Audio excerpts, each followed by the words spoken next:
네, 오늘 하나님이 허락하신 말씀 함께 읽겠습니다. 사도행전 4장 32절에서 37절 말씀입니다. 제가 봉독하겠습니다. 믿는 무리가 한 마음과 한 뜻이 되어 모든 물건을 서로 통용하고 자기 재물을 조금이라도 자기 것이라 하는 이가 하나도 없더라.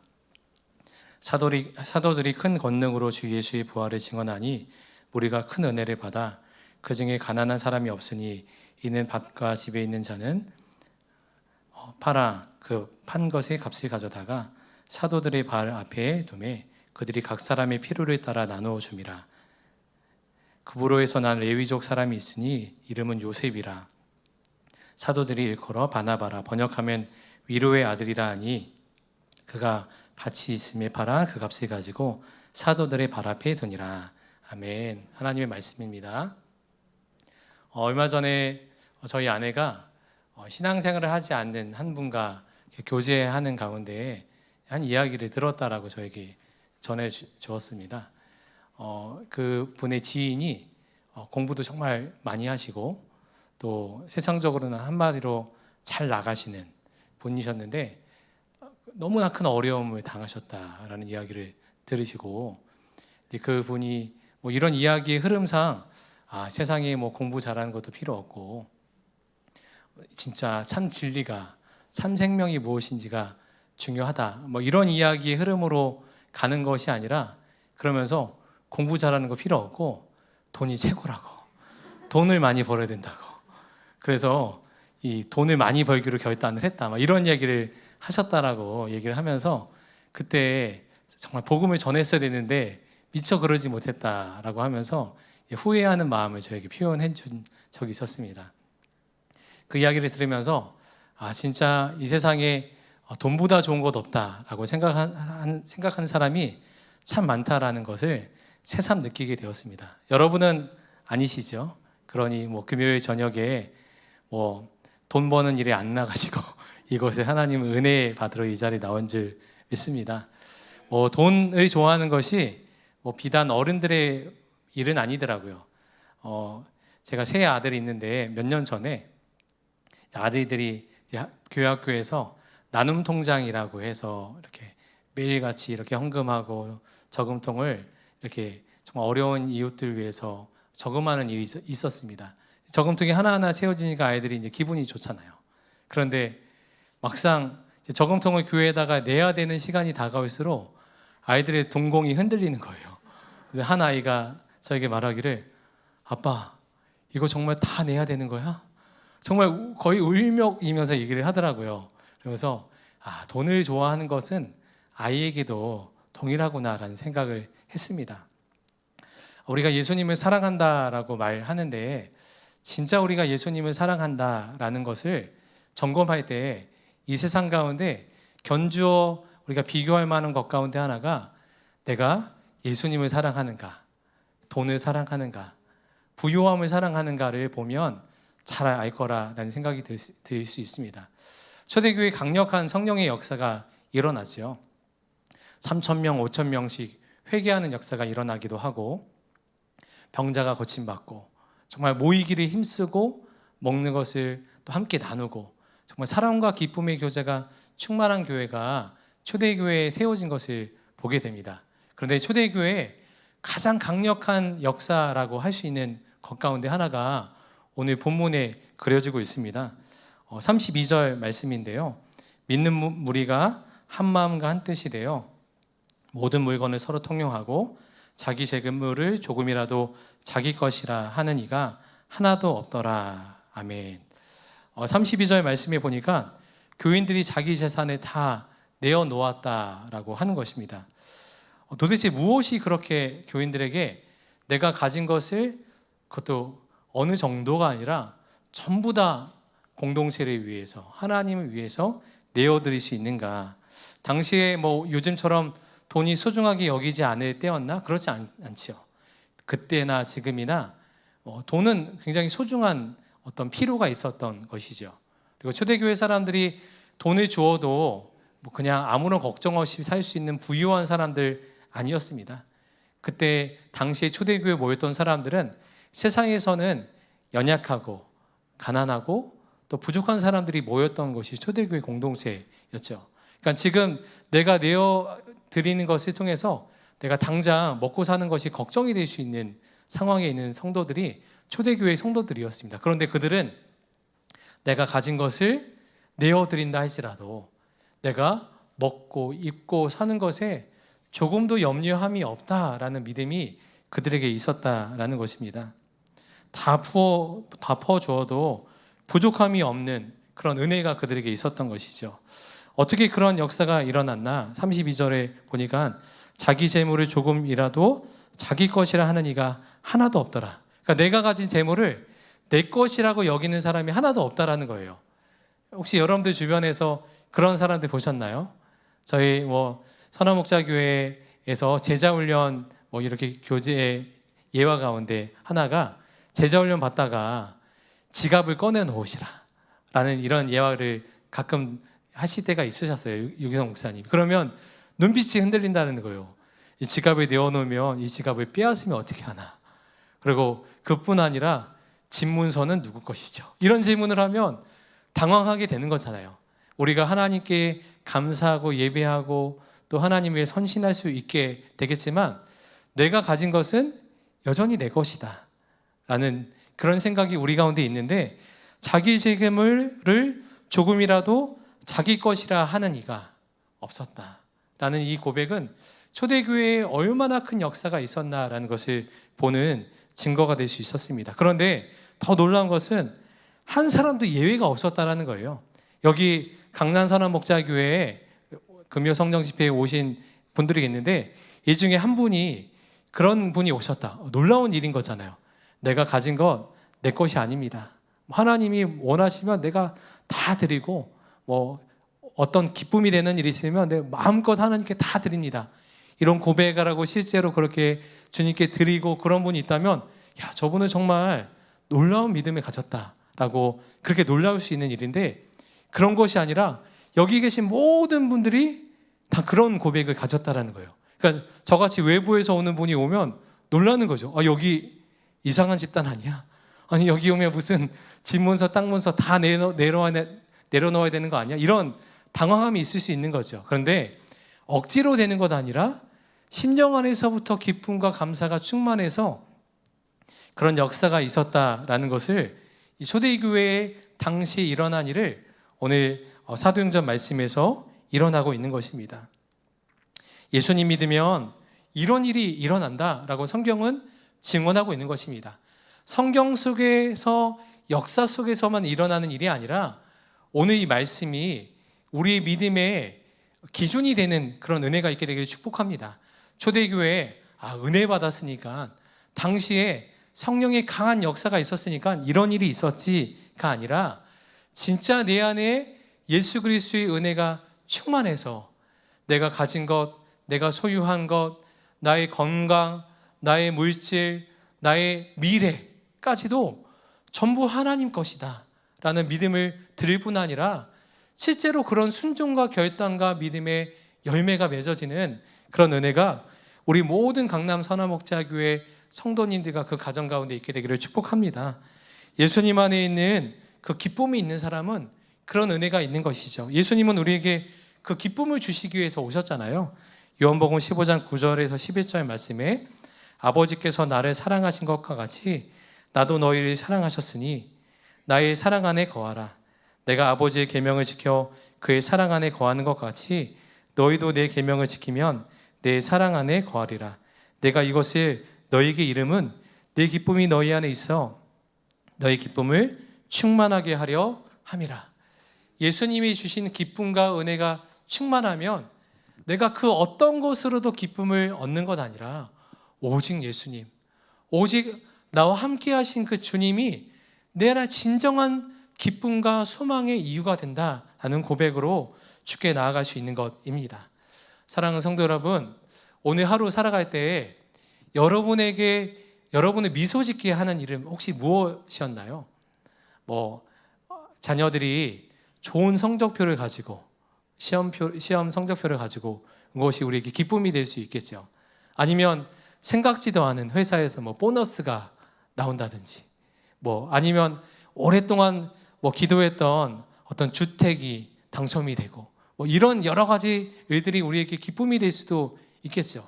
그러나 진짜 우리에게 기쁨이 되는 이유가 오직 예수님이 되시게 되기를 축복합니다.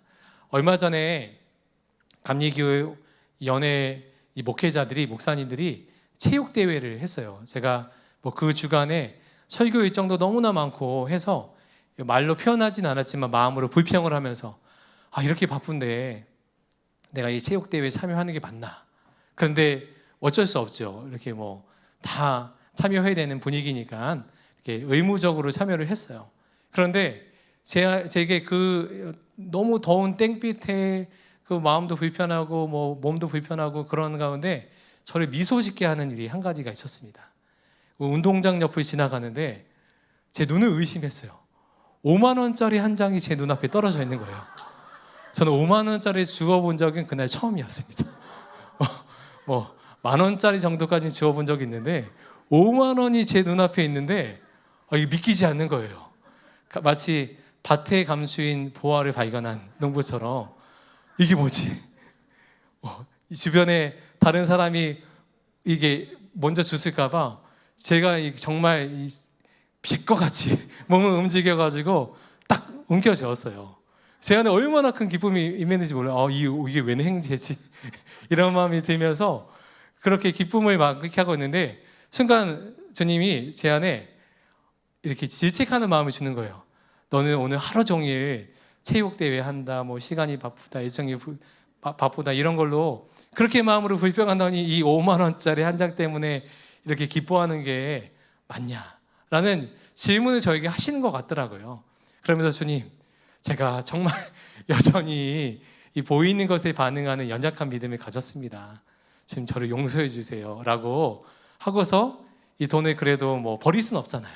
그래서 이 돈을 그래도 저를 위해 사용하진 않고 저희 아내 통해서 사모님들 더위에 이렇게 시원한 거 대접해 드리라고 해서 사모님 팥빙수를 드셨다라고 했습니다. 아무튼 그날 이 일을 겪으면서 하루를 살아가면서 나를 미소 짓게 하고 내게 기쁨을 주고 하는 것이 주님이 아닌 다른 것들로 내게 미소 짓게 하고 기쁨을 얻고 또 그런 기쁨을 찾아서 헤매는 저의 모습을 볼 때가 참 많은 것을 보면서 진짜 내 안에 있는 기쁨이 오직 예수 그리스도가 되기를 간절히 소망하는 마음을 품게 되었습니다. 그래서 우리 안에 정말 내 안에 정말 예수님이 기쁨이 되시고 내 안에 진정한 소망 되시는 것이 주님이신 것을 점검하는 것이 재물과 예수님 중에 내가 더 무엇을 사랑하는가를 보는 것입니다. 그래서 마태복음 6장 24절에 한 사람이 두 주인을 섬기지 못할 것이니 혹 이를 미워하고 저를 사랑하거니와 혹 이를 중히 여기고 저를 경히 여김이라. 너희가 하나님과 재물을 겸하여 섬기지 못하느니라. 여기서 재물은 돈, 권력, 소유, 우리가 가진 모든 세상적인 것을 통칭하는 말이지요.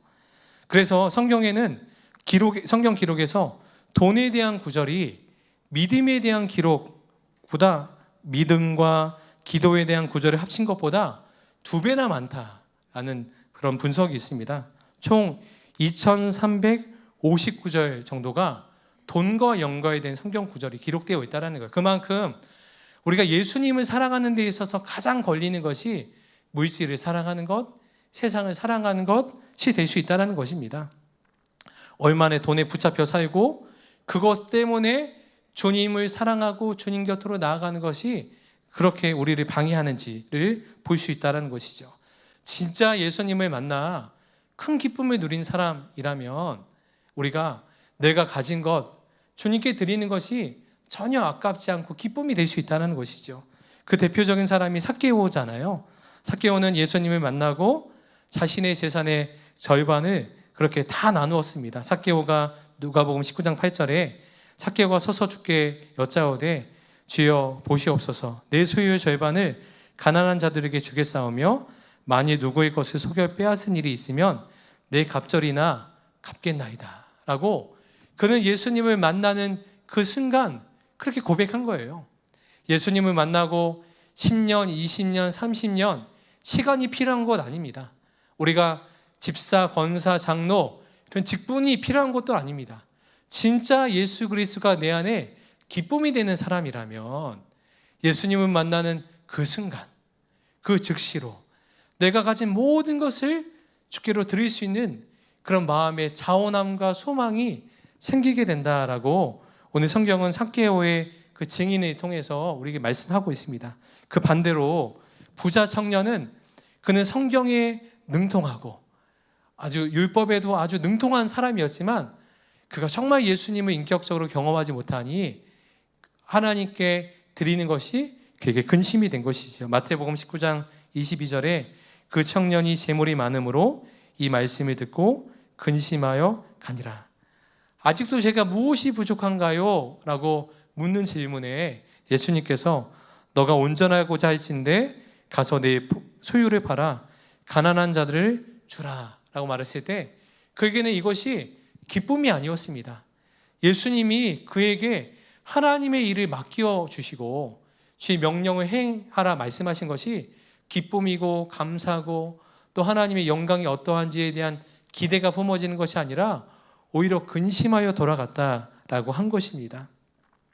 이 삭개오와 이 부자 청년의 모습을 보면서 우리는 어떤 모습으로 서 있는지를 이 저녁 우리의 마음의 중심을 살펴보고 점검해보고 그런 믿음을 삭개오와 같은 믿음, 예수 그리스도를 진정으로 만났던 초대교회의 성도들과 같은 믿음을 구하며 기도하는 저와 여러분들 되기를 축복합니다.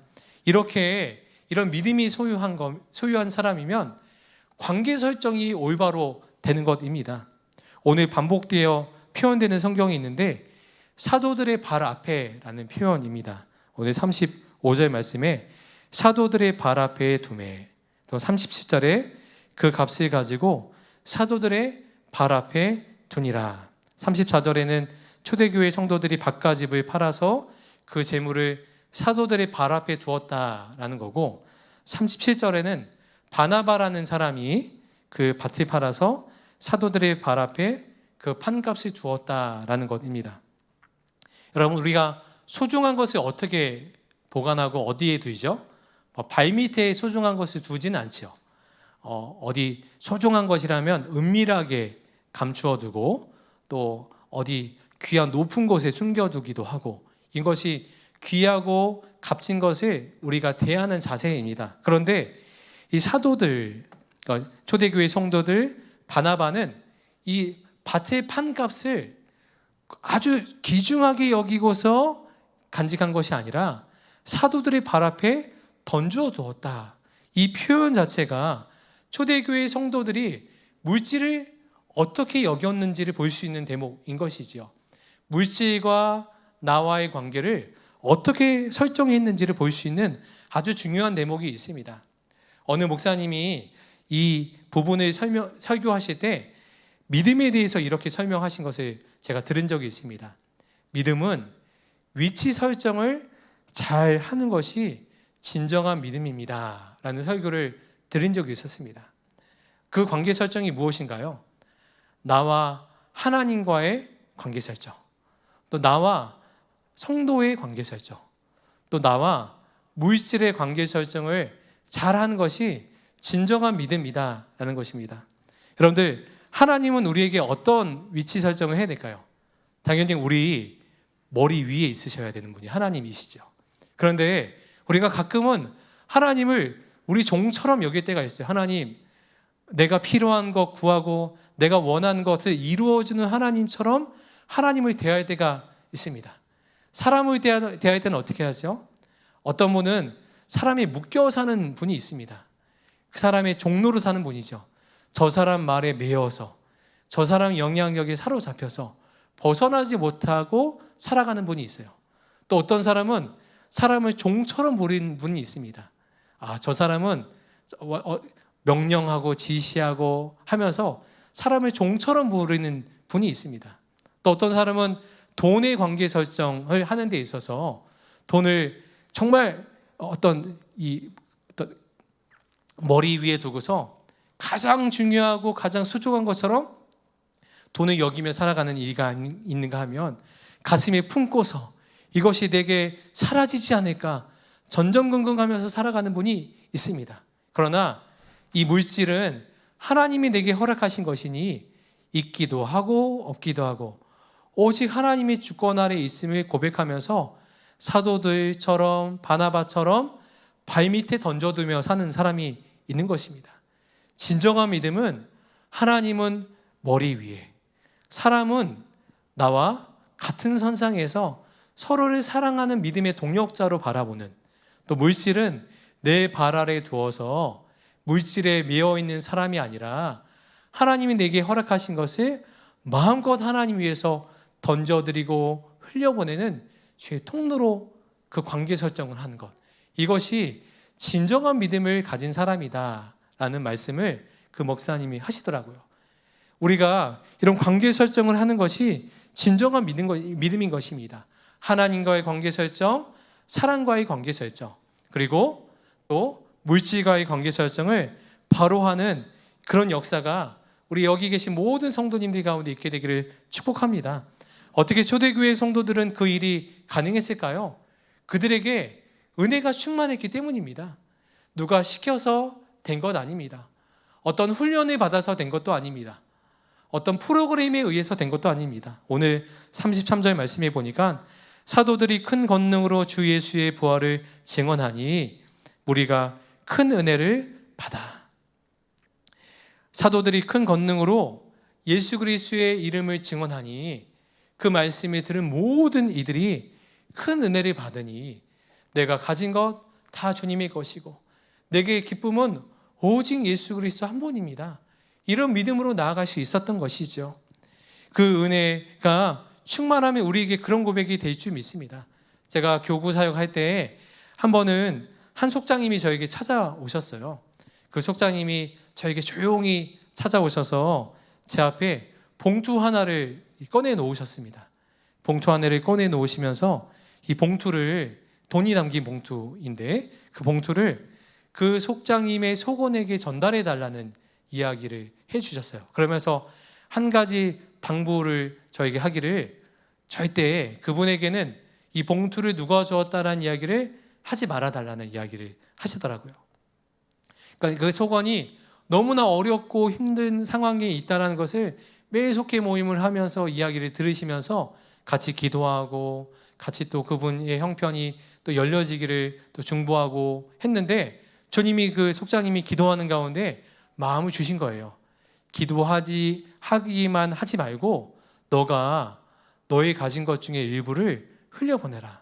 그 속장님이 어느 필요에 의해서 조금씩 모아놨던 재정인데 이 나의 필요를 위해서 쓰는 것이 아니라 하나님이 주신 마음이 그 감동에 의해서 그 속원을 섬기되 이름도 없이 빛도 없이 섬기는 것이 주님의 뜻이다라는 마음에 순종하고자 이 교구 담당 목사인 저를 찾아와서 조용하게 그런 봉투를 건네주셨던 일이 있었습니다.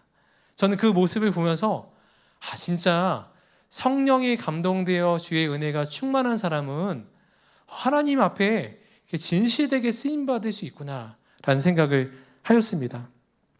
한 번은 제가 섬기는 갈렙교회 권사님이 소천하셔서 장례를 섬기러 갔습니다. 장례를 섬기러 갔는데 건강이 나빠지셔서 이제 아들 집으로 이동하셔서 교회에 나오시다가 이제 나오지 못하는 기간이 꽤 길어지신 상황이 있었습니다.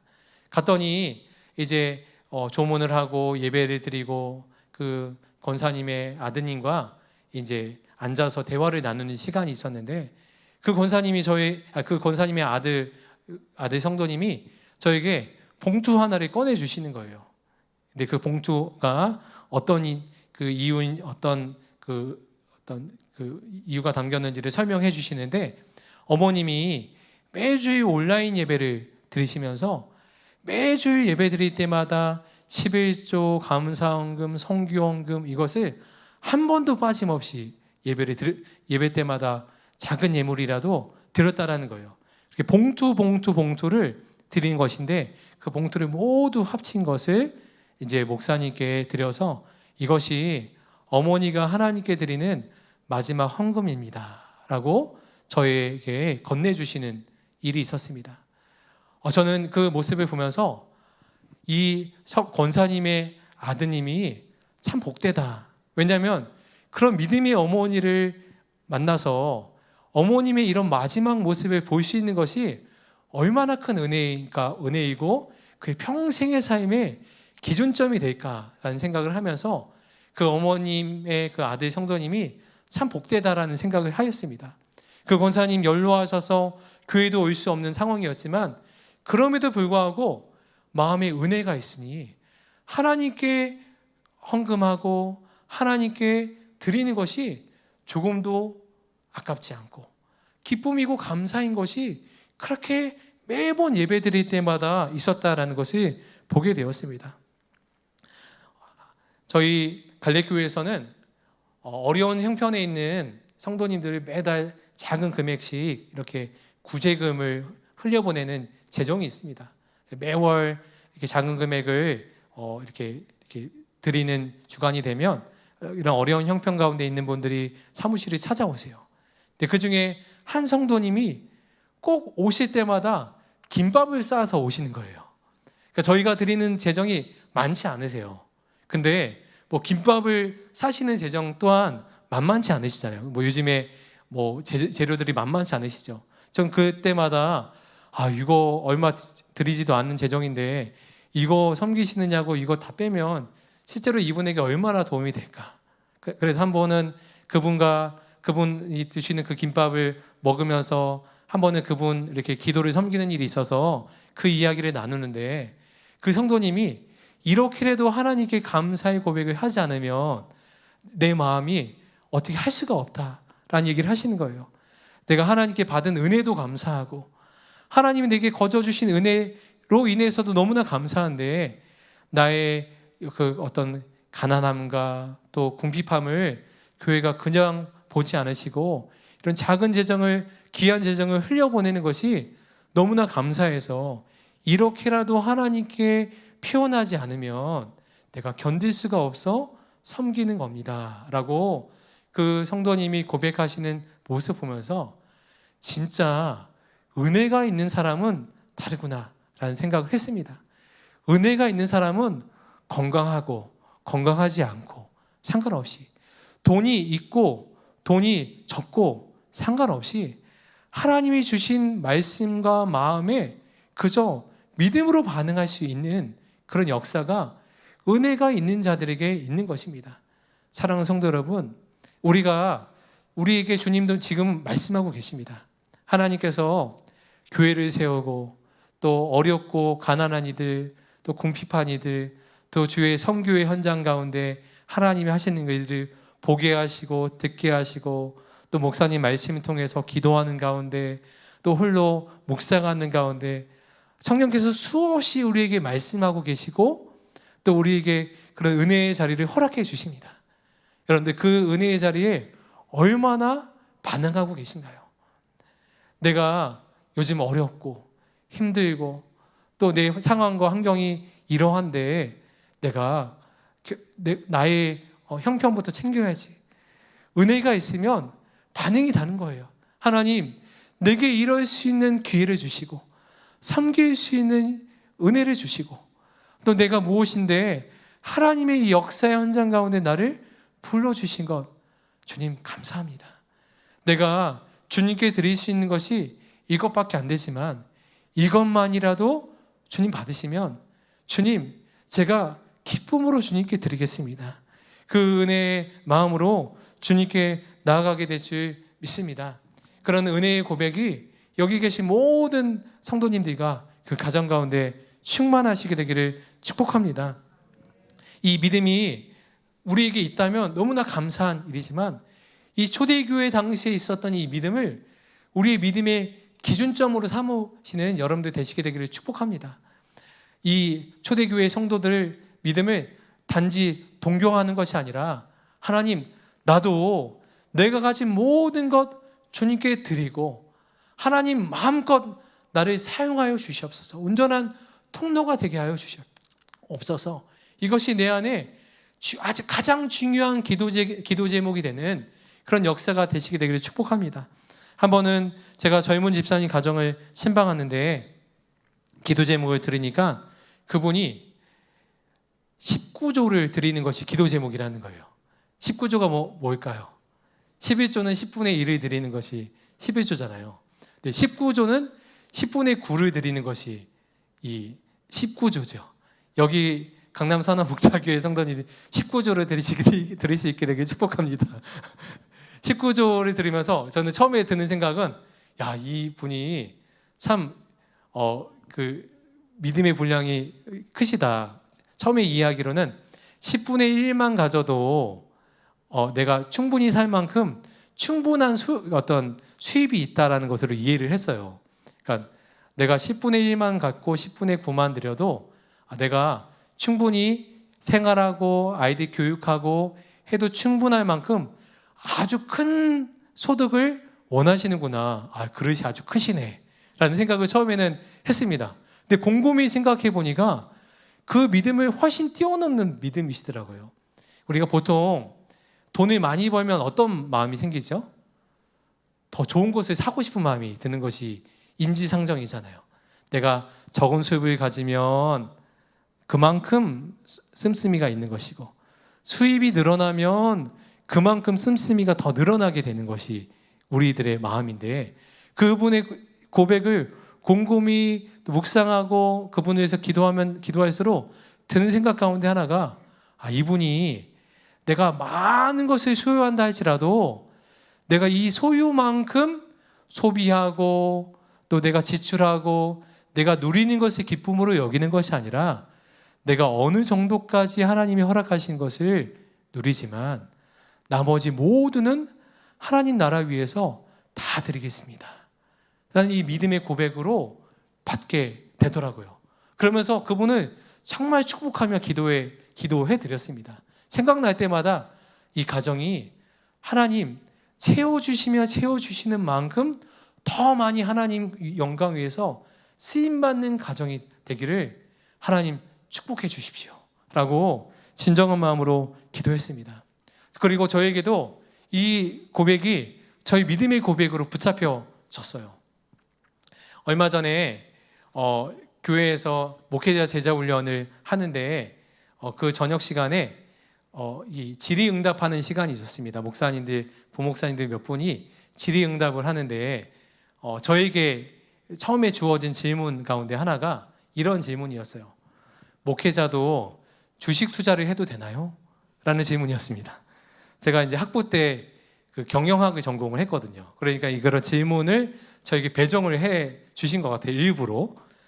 제가 실제로 대학 다닐 때 무려 300%의 주식 투자의 수익을 얻었던 경험이 있습니다. 근데 이 300%의 수입이 60만 원이에요. 원금이 30만 원이었거든요. 그런데 결국에는 남은 것은 10만 원밖에 안 남았습니다. 다 날리고. 네. 그런 경험을 살려서 제가 거기 계신 이 신학생들에게 투자를 할 때 주식 투자를 하지 말고 예수님께 장기 투자를 하십시오라고 답변을 했습니다. 근데 이런 얘기를 하면서 저에게 진짜 선한목자교회 오면서 정말 믿음으로 고백되어지는 한 예화를 그곳에 계신 그 신학생들과 함께 나눈 적이 있었습니다. 앞서 고백했던 그 성도님의 고백과 비슷한 고백인데 존 웨슬리 목사님의 고백이에요. 존 웨슬리 목사님이 하루는 벽에 달아놓을 그림을 사서 추운 겨울날 집에 돌아오셨습니다. 집에 돌아오시는 날 그 집에서 일하시는 그 분과 마주치신 거예요. 추운 겨울날 얇은 옷 하나만 입고 있었던 그 일하시는 분과 마주치시고서 그때 외투라도 하나 사 입으라고 이렇게 돈을 주고 싶으신데 주머니를 뒤져보니까 대부분의 돈을 그 그림을 사는데 쓰고 나니까 잔돈 동전 몇 개만 있었던 거예요. 그때 순간 하나님이 나를 기뻐하지 않으시겠구나 라는 생각이 존 웨슬리 목사님에게 깨달아진 것입니다. 주님이 과연 이런 나에게도 잘하였도다 착하고 충성된 종아라고 말씀하실까? 추위에 떨고 있는 여인을 위해 쓸 돈을 벽을 꾸미는데 다 써버렸구나. 나는 이 가난한 여인의 희생으로 그림을 샀구나 라는 고백을 하신 거예요. 그리고서 이 사건의 계기로 존 웨슬리 목사님이 자신의 씀씀이를 이제 제안하기 시작했습니다. 더 이상 내가 내 것을 누리는 것이 기쁨이 아니라 하나님 그분이 내 기쁨이고 하나님의 통로된 것 그 자체로 내가 기쁨입니다 고백하면서 그가 자신이 사용하는 것을 제한하기 시작했어요.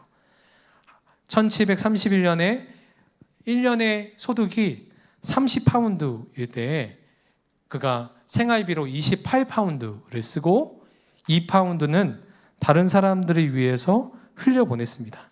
근데 그 다음에 소득이 2배로 올랐습니다. 근데 생활비는 여전히 28파운드를 쓰고 남은 32파운드를 다른 사람을 위해서 흘려보내게 된 거예요. 그 다음에도 소득이 늘어나서 90파운드가 됐을 때 그 존 웨슬리 목사님은 여전히 씀씀이는 28파운드만 쓰고 나머지 62파운드를 다른 사람을 위해서 흘려보낸 것입니다. 이렇게 존 웨슬리 목사님이 하나님이 주셨던 그 깨달음대로 내가 누리고 내가 어떤 것을 소유하는 것이 기쁨이 아니라 하나님이 내게 주신 그 은혜를 기쁨으로 여기고 또 하나님의 은혜의 통로로 쓰임받는 것이 내게 기쁨입니다. 아니 이 고백으로 나의 것은 제한하고 오히려 하나님이 내게 채워주시면 채워주실수록 더 하나님의 일을 하는데 더 많은 일을 흘려보내는 놀라운 은혜의 통로로 존 웨슬리 목사님이 쓰임받으셨다라는 것을 존 웨슬리 목사님의 아주 중요한 일화 가운데 있었습니다. 저는 이 고백을 들으면서 주님, 저도 이렇게 살고 싶어요, 주님. 제가 전도사일 때보다 부목사가 되니까 수입이 더 이 교회에서 주시는 부분이 좀 더 늘어나잖아요. 근데 어쩔 수 없이 자녀들이 크니까 들어가는 돈은 어쩔 수 없지만 하나님, 내가 꼭 필요한 부분은 쓸 수밖에 없지만 그럼에도 불구하고 하나님 나라 위해서 하나님 기뻐하는 이유에서 내가 기쁨으로 흘려보낼 수 있는 그 믿음과 그런 순종이 제 삶 가운데 늘 있게 해주세요 라는 것이 선한목자교회에서 훈련받으면서 제 안에 믿음의 고백으로 붙잡혀지고 지금도 기도하고 있습니다. 사랑하는 성도 여러분, 여러분들 모두에게도 그런 고백이 있게 되기를 축복합니다. 하나님이 우리를 그러면 더 놀라운 하나님의 역사의 현장 가운데로 우리를 초청하여 주실 줄 믿습니다. 그런 은혜의 귀한 증인 가운데 한 분이 있습니다. 서서평 선교사님이십니다.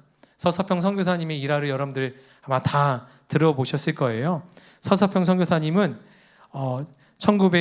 1900년대 초기에 우리나라를 섬기러 오신 여자 선교사님이셨습니다.